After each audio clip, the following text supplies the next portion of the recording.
Hey everyone, how's it going? My name's Thomas, and today I want to talk to you about how to record audio for a vlog.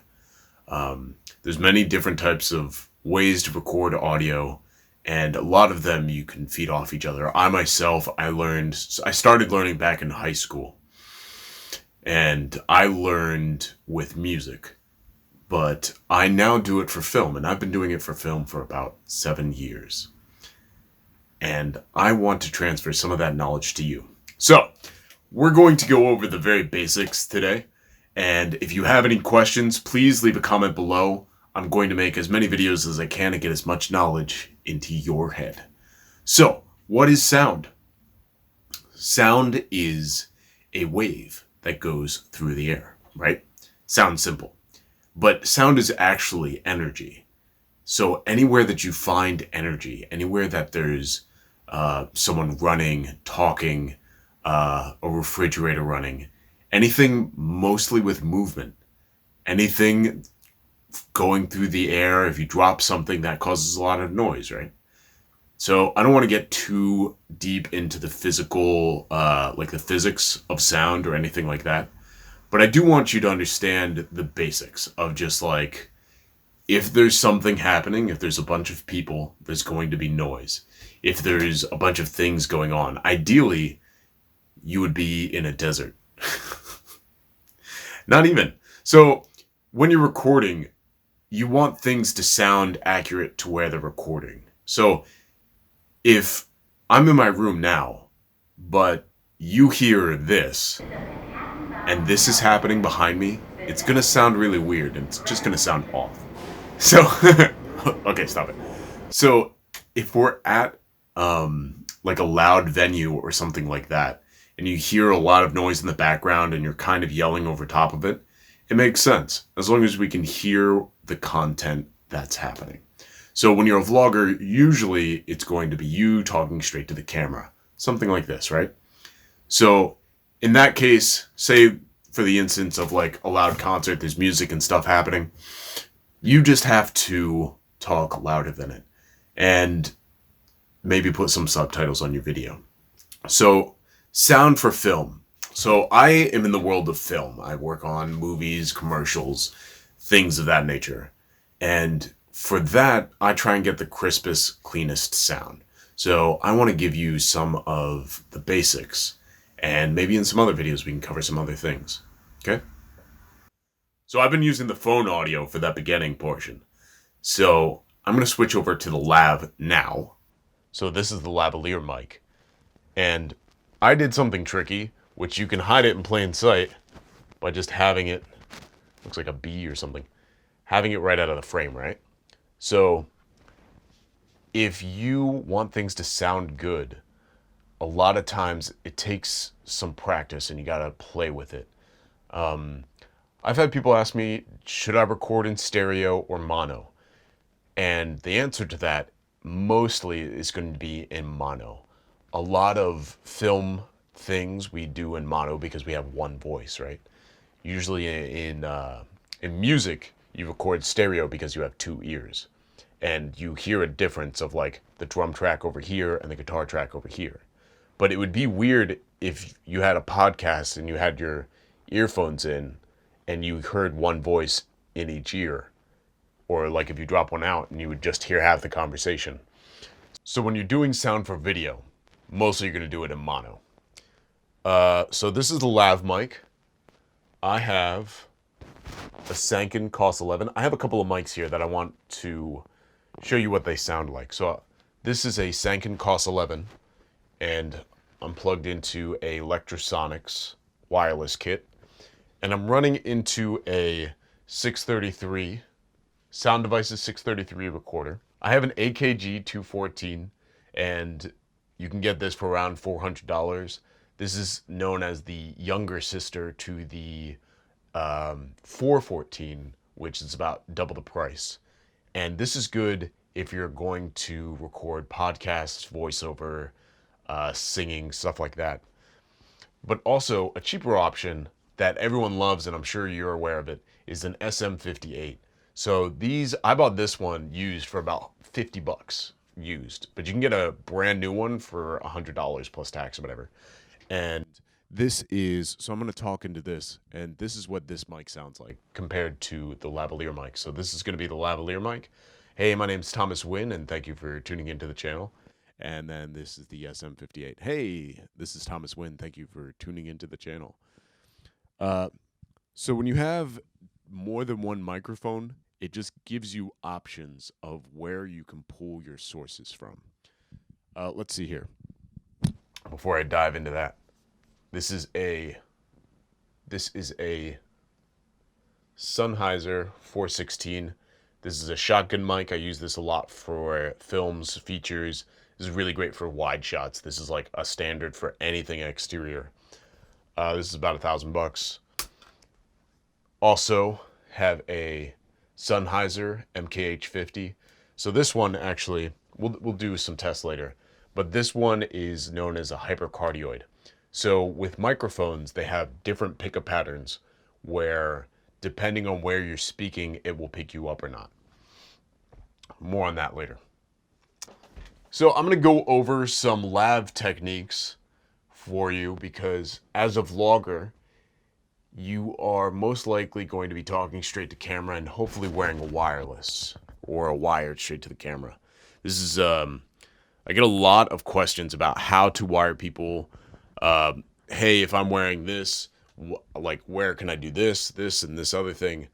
And I can tell you, it's not easy. It's not easy to tell you. The biggest answer is it's from experience. So if you're wearing a t-shirt, right? And you could do a trick with something like that where like it's just out of frame. I also see this a lot. And just so you can hear what it sounds like. So this is what it sounds like if it's like this. And this mic, I know, is a omnidirectional. So that means it's got like a sphere around it. So no matter which way I face, it's going to pick me up pretty evenly. So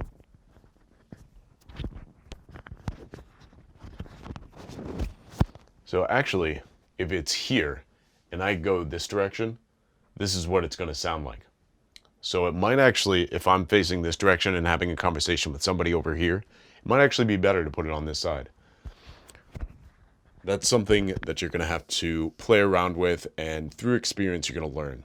So a lot of these things you're kind of going to learn the hard way, and don't let that hurt you. Don't get discouraged. You can always reach out to me on here or on Twitter maybe. I want to show you some basic stuff that I use for wiring. So this is the very basic clip. This is the easy way. And then you can just clip this to someone's lapel. You can clip it to somebody's t-shirt. My second favorite, or this is actually the most effective one to get sound, to get good sound. So as you can tell, I have a wiring kit that I have. You can tell I have a wiring kit that just has a bunch of different things, and it has some gum in there, you know. If I'm going to be wiring some actor or actress, I don't want my breath to be stankin'. If you are outside, the COS 11 comes with a windscreen. So it's like one of those big fuzzy things that you see in the movies, and you're like, oh, look, it's the fuzzy thing. It's the boom man. So you can actually put one of these on the mic, and it will help reduce noise. So one of my favorites is you can take moleskin, and this is usually for shoes or for your feet, and you put them in your shoes. But I use them to make moleskin sandwiches. There are different types of lav mounts, and this is a disposable lav mount.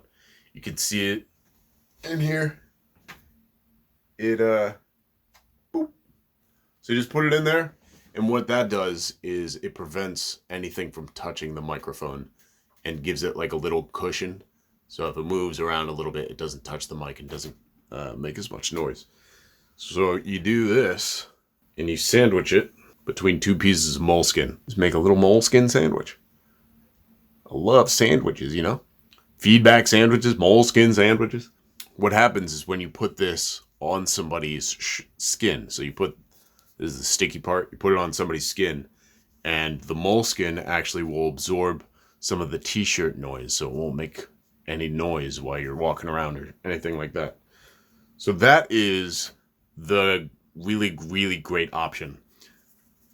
Second great option, do a moleskin sandwich with no spongy in the middle.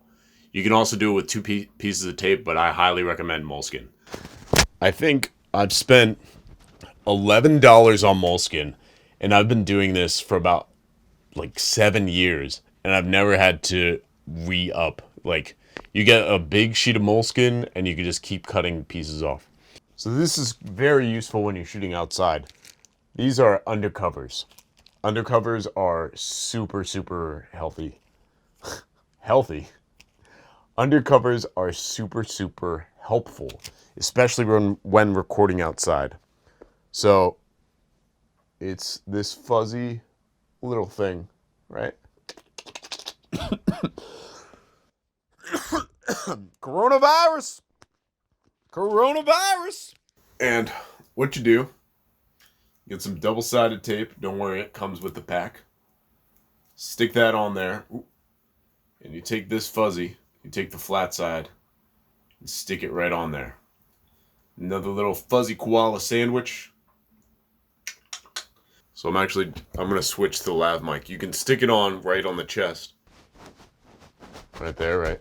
And what the fuzz does is disperse any wind or air pressure that tries to affect the mic. And this is really good, especially windy beaches, anything really outside, high altitude. If you're at like the Empire State Building or something for some reason and you're recording outside, these are really great to have. I always carry these in my kit.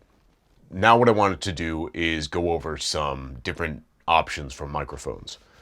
So I'm going to use the lav mic and switch between the lav mic and the different microphones. So this is one of the cheapest options that we have here. This is the SM58, as said before. So the SM58 is used for vocals a lot, for singing, for music, and a lot of karaoke. So if you love karaoke, this is going to be for you. So we're going to switch over to the audio for the SM58 now. And with this pickup pattern, you usually have to speak directly into it, and you have to speak pretty closely. If I talk like this, it'll still pick me up, but it's going to be much softer. But something like this, but if you speak into it like this, it's not going to pick you up as just directly if you speak directly into it. So the SM58 and this is the 214. So these are cardioid mics, and these are great if you're going to record a podcast. So let's switch over to the 214 so you can hear what that sounds like now. So I'm leaving the gain set at the same setting for all of these mics, just so you can hear the sensitivity of each mic, and each one will pick up different background noise as well. So with this mic, it's really good for podcasts, along with the SM58. So this mic is really, really sensitive, especially when plugged into this recorder. This was a very powerful recorder. So if you're recording using a microphone, you want to make sure you get the right signals, because if the signal is too hot, you're going to peak. But if it's too cold, let's say, if it's too soft, you won't be able to boost that even with post-production. So, that being said, you want to record at -10 around, -10 decibels, and that leaves enough headroom so that if you do start shouting or speaking louder, or if something in the background goes off, you're not going to peak whatever mixer or recorder you're working into. So let's listen to another mic, huh? This is the MKH 416. We're going to switch to that audio right now, huh? So this is a shotgun microphone. If I talk into it like this is what it's going to sound like. It's not going to pick me up. But if you talk directly into it, you could be way further back and still get a nice signal. Right? Nice signal. But with some of the other mics, you wouldn't be able to do that. Shotgun mic. So this is the 416. Shotgun mics are essential for video because when you're shooting a video, you want to be able to get a nice wide frame and you want to be able to be flexible. And this microphone cancels out essentially any noise that's on the side. So if it's not pointing at me, it's not going to get picked up as much. And that's really great for exteriors. It's really great for a lot of things, anything to do with video, because video, everything is changing it up. So I come from a musical background where a shotgun mic like this would be good for like live and maybe some overheads for drums, but like the versatility of like an SM58 is kind of lost with, and also this one's like $1,000 and you could get 10 SM58s at that price. So let's check out the very last microphone. So this is a MKH50. This is a hypercardioid. So this is a mix between the shotgun and a cardioid like the SM58. So that means if I talked into it like this, it's still going to pick me up. And actually, it sounds better to my ears like this. What else? So this mic is known. So if I talk into it like this, it shouldn't pick me up. But it does have a pickup in the behind. In the behind? So it does have a pickup in the rear, and that is just a flaw of the cap that is used inside of the microphone. So, what else do we got here? So this is really great for interiors. I love using this mic for interiors when I can. This is really great for films and back and forth between two characters because of that cardioid pickup pattern that if there's two people talking on either side of this microphone, it'll pick up both people without having to move too much. What else do we got here? Oh, right. So that's about everything that you're going to need and more for vlogging. If you have more sound questions, please leave a comment down below. And what I want to do for you is give you as much information that you could possibly need. And anytime that you think of something, just leave me a comment and I'll make sure to make a video about it, okay? So I have some people ask me what I do use for post-production. So I wouldn't recommend using Pro Tools, but I personally use Pro Tools. And there's a lot of really great software. For instance, Isotope. I use Isotope for any denoising. There's a lot of amazing denoising things, and to plug it in through Pro Tools, it gets rid of any reverb, any sort of noise in the background. It's super spectacular. But that's like the high-end route, you know. Pro Tools costs a couple $100. That other program, I got it on sale for I think like $300 or something like that. But there's really great free software out there too. So I've downloaded Reaper, and I highly recommend that because getting to know that is really important so that you can move on to Adobe Premiere or whatever Adobe has and any other DAW. They're called DAWs and Pro Tools, and you'll learn the basics of what you need, but it's absolutely free. You can buy a license. I think it's pay what you want, and it's spectacular. Anything that you would need is going to be on there, and it just takes some getting used to. If you want more videos, please subscribe and let me know what type of videos you want to watch. I know so much information that if you had all this information in your brain, it would blow your mind. All these sound knowledges, all these little things that you need to know, things that you didn't even need to know that you needed to know. So just hit the subscribe button and we'll be on our way. If you don't want to know more sound things or anything filming, I have a podcast. You can check that out. That's down below too. And that I kind of just kick it and we talk to some artists. So thank you for checking out the video. Take care.